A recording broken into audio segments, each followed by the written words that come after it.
by Rajesh Sahni। रंगवा के ले आई हा ससुरा में जीजा चढ़ते फागुन जीजा जइहा घरे साली सब तोहरे नी हो रानू करे चढ़ते फागुन जीजा जइहा घरे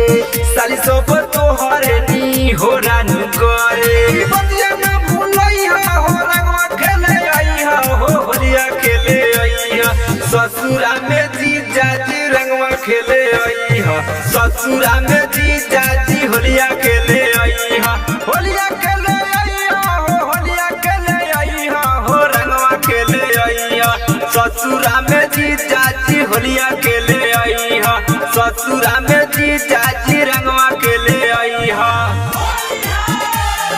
ससुरा में जीजा जी रंगवा खेले आई हा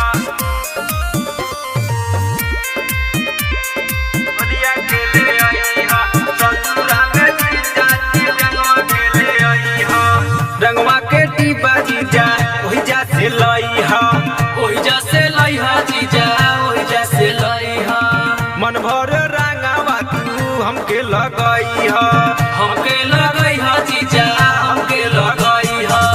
रंगवा के टीबा जीजा ओही जा से लई हा ओही जा से लई हा जीजा ओही जा से लई हा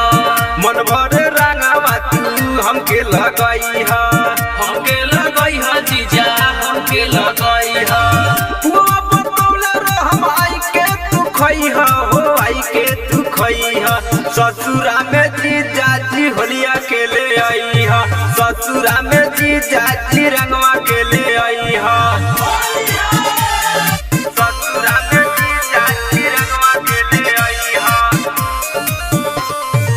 ऑन्स रिकॉर्डिंग स्टूडियो सिमरन गढ़ बारा ससुरा में जीजा जी रंगवा खेले आई हा छोड़ी के सूट जीजा पेनहब साड़ी पेनहब साड़ी जीजा पेनहब साड़ी अरविंद अकेला सुन संतोष तिवारी संतोष तिवारी सुन संतोष तिवारी छोड़ी के सूट जीजा पेनहब साड़ी पेनहब साड़ी जीजा पेनहब साड़ी रंजित दीवाना सुन संतोष तिवारी संतोष तिवारी सुन संतोष तिवारी फागुना में मजा जीजा साली से उठई हो साली से उठई हो ससुरा में जीजा जी रंगवा खेले आई हो ससुरा में जीजा जी होलिया खेले आई हो